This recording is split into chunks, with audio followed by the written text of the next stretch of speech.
Hi guys!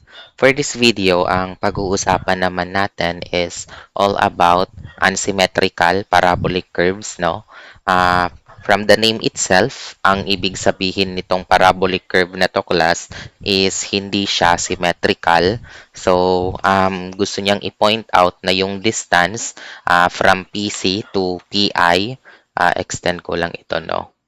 Ibig sabihin yung distance sa PC to PI which is L1 is not equal to the distance from PI to PT which is L2. So, di ba nga kung maalala nyo nung discussion natin from the symmetric curve, so ito siya class, yung distance from PC to PI is always L over 2 while your PI to PT is always L over 2. Okay? So, that is the case for symmetric. However, kung hindi man symmetrical yung curve natin, yun na nga, iba lang yung L1 and iba yung L2. And iba yung magiging change of slope dito based sa grade diagram, no? Although the concept of grade diagram pa rin naman class is the same, wala pa rin naman ditong mababago. Halimbawa, the point of intersection is the highest point. Tapos, yung area sa grade diagram is the difference in elevation. Okay, so yun, wala pa rin pinagbago. Ngayon, dahil unsymmetrical curve tayo class, i-consider natin yung point kung saan nagtagpo yung dalawang parabola. So, this is the point of common curvature or PCC. And meron din yang slope dyan, no? So, ang tawag natin dyan is the common slope, no? Or the common tangent. And kaya natin makompute yung magnitude ng slope niyan using this formula. So, ito lang yung madadagdag na bagong principle for unsymmetrical parabolic curve. So, GC is equal to L1 times G1 plus L2 times G2 over L1 plus L2. Okay? So, napaka-importante kasi class nitong nung slope na yan kasi kailangan natin yan sa pag-sketch ng grade diagram. So, sige, para mas maintindihan nyo nga itong concept sa unsymmetrical parabolic curve, siguro let's start solving one situation, no? Situation number 16. An unsymmetrical parabolic curve has a backward tangent of 5% and a forward tangent of negative 3%. So, the length of the curve excuse me lang, on the left side is 200 meter, while on the right side is 300 meter. The tangent at PC and PT intersect at station 3 plus 118 and elevation of 84 meters. Number 77, determine the stationing of the highest point. Number 78, determine the elevation of the highest point. And number 79, determine the elevation at station 3 plus 118. So ngayon class, kapag unsymmetric curve, siguro ilista muna natin na yung G sub 1 as the backward tangent as positive 0.05 or simply positive 5%. On the other hand, yung ating G sub 2 is equal to negative 0.03 or negative 3%. Yung length sa kaliwa, which is L sub 1, is 200 meter and yung L sub 2 is 300 meter. So, yung unang goal muna natin dito is to solve for the slope of the common tangent, no? Which is G1, L1, plus G2, L2 over L1 plus L2. This is necessary para ma-solve natin itong tatlong questions sa situation na to. Okay? So, 0.05 tapos 200 plus negative 0.03 tapos 300 then divided by 200 plus 300. So, therefore, the slope of the common tangent, I am expecting this to be really small, no? Malapit siya sa 0, or minsan, eksaktong 0 siya. Pero, minsan lang yon. Pero usually, ano lang, napakaliit na nito. So, kino-compute ko na siya ngayon. Ang sagot natin is 0.002. no? So, positive siya, class. Positive 0.002 or we can say na positive 0.2%. Okay? Parehas lang naman yan ng meaning. Wait lang Okay. So, after natin malaman yung slope ng common tangent, the next thing to do is to sketch the curve itself at the same time yung ating diagram or grade diagram. So, unahin natin yung positive 5%, then followed by negative 3%. Ayusin ko lang no yung drawing ko. Positive 5%, negative 3%. Okay? So, yung G1 naman natin is 200 meter, ay L1 is 200 meter, while yung L2 naman natin is 300 meters. Okay? Then, wait lang Minsan kasi mahirap din class mag-sketch eh. Kaya pasensyahan nyo na natatagalan tayo sa sketching. Okay, so sige, pwede na to. Then, i-sketch natin yung curve. Oops.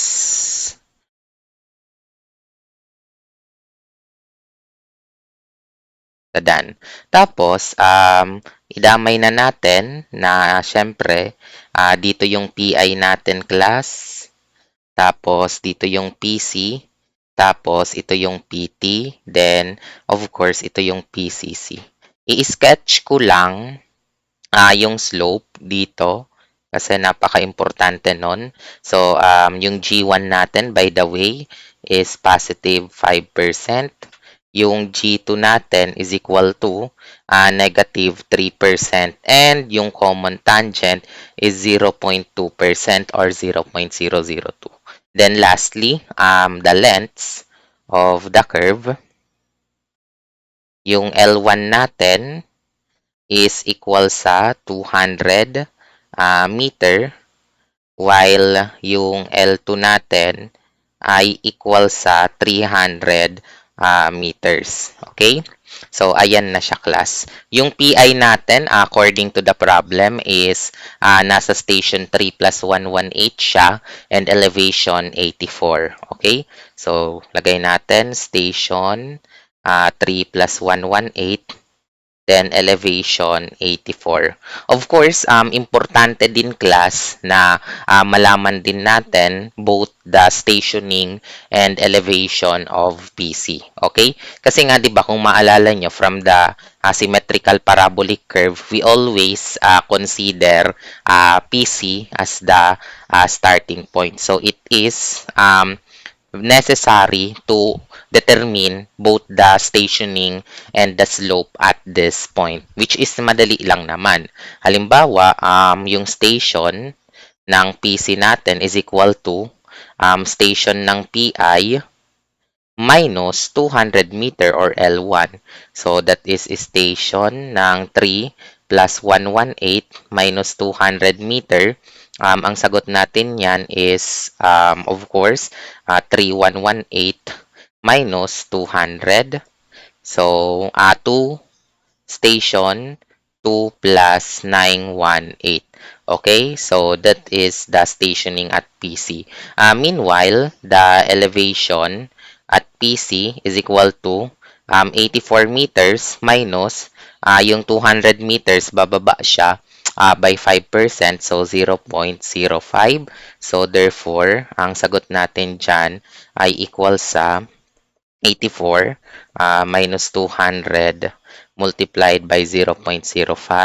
So, 74 meters. Ayan na, class. Alam na natin both the station and elevation. Next is to sketch the grade diagram kasi nga sa lahat ng figures, class, ito yung pinaka-essential sa ating parabolic curves, no? Yung grade diagram. So, i-start natin doon sa pinakauna dito kay PC class. Kay PC, the grade is positive 5%. So, siguro, ilagay natin yan dito as 0.05. Tapos, dito kay PCC, so the common curvature, na-compute na natin yung grade niya as 0.002. So, yun na nga, napakaliit niyan. So, it might look like this, no? 0.002. And lastly, yung nandito naman sa PT is negative 3%. So, ganito siya. This is negative 0.03. All you need to do is to connect these points, no? So, ayan siya, class. Ito na yung grade diagram natin. And this will be the highest point. Ibig sabihin, the highest point is located in the second part of the curve, no? So, at least dito sa grade diagram, dahil positive kasi yung common tangent, then negative ito, magko-cross yung grade diagram dito sa gitna ni PCC saka ni PT. Okay? So, at least alam natin na dyan yung location ng highest point. Tawagin ko muna to as the grade diagram. Okay? Then, itaas na lang natin, no?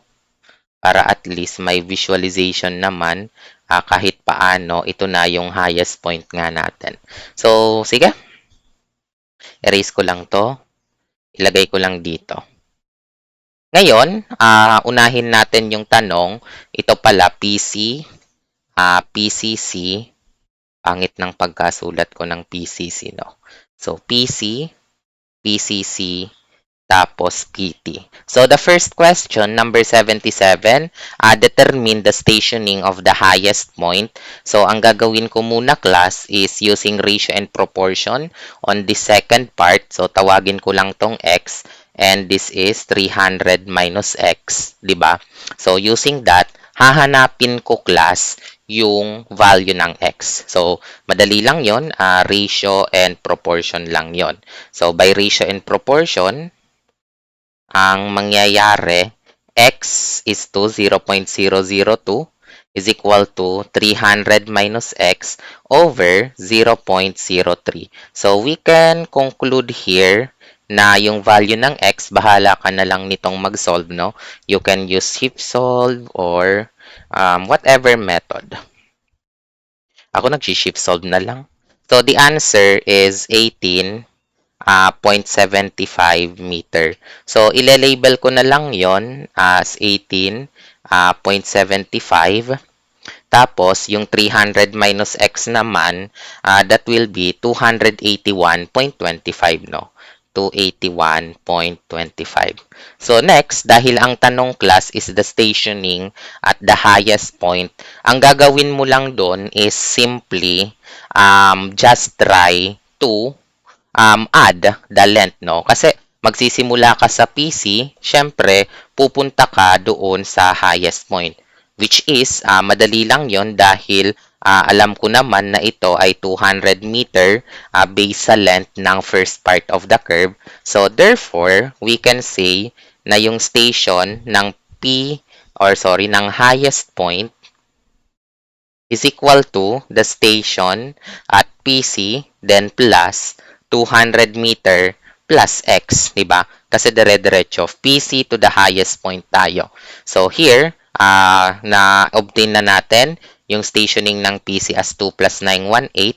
So, ilagay na lang natin na station 2 plus 918 plus 200 plus 18.75. Okay?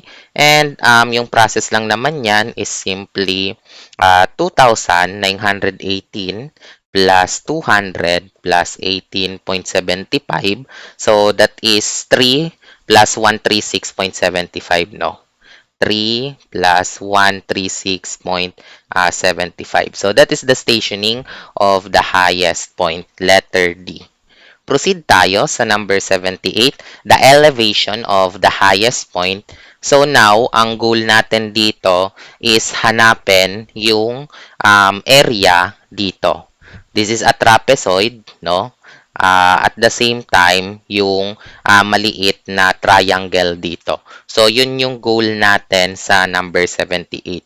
Kasi, syempre, the elevation of the highest point will be equal to the elevation ng PC plus yung area from PC to the highest point, no? So, itong shaded area. Now, ang pinagkaiba lang, trapezoid muna dito, then followed by a small triangle there.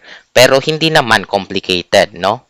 Yung area. So, unahin ko yung trapezoid. 1/2, ang base ay 200. Yung dalawang heights ay 0.05 and 0.002. Okay? So, 0.05 plus 0.002 plus, for the case of that small triangle, 1/2 ng base, which is literal 18.75. Yung height ay 0.002. So, using your calculator, you can compute this class, no?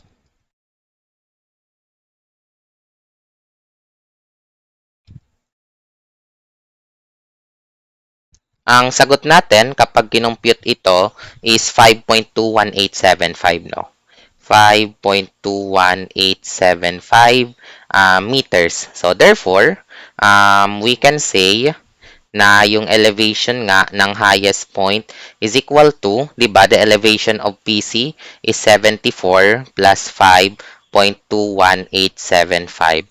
Pag kinompute mo to, ang magiging sagot is 79.21875 meters. So, this is now the elevation of the highest point. Baka yung iba magtaka, no, saan galing yung 74? Di ba ito, yung na-compute natin na elevation ng PC. So, 79.22 ang pinakamalapit, no? Lastly, ang tinatanong class is the elevation at station 3 plus 118, no? Baka yung iba magtaka dito or mabigla, sir, saan naman yung tinutukoy mo dyan na 3 plus 118, di ba yun yung PI natin, no? So, di ba dapat ang sagot natin dyan is 84 meters? Kasi elevation 3 plus 118 class. So, dapat 84 meters ang sagot. Pero class, wrong. Kasi kung i-consider nga natin, kung nasa reality na, yung kalsada magsisimula dito, tapos matatapos dito. Ito, itong mga shades na to, they are just imaginary na lang. Hindi siya nag-e-exist na sa construction. These are just lines na guide natin sa pag-design ng curve, pero yung i-construct nyo talagang kalsada, itong kurbadang to. Okay? So, therefore, this point na PI is technically non-existent, no? Parang doon sa mga curves natin, yung mga tangents class, non-existent na yun kasi, syempre, ang bubuhusan mo naman ng konkreto is yung mismong kurbada. So, when we say the station 3 plus 118 class, that refers to the station at PCC. Kasi 'di ba directly under ni PI si PCC. And that PCC sigurado ko part 'yan ng kalsada, 'di ba? So therefore for number 79 class, no? Ang tinutukoy ng elevation sa station 3 plus 118 is literal na yung station lang or elevation lang ng PCC.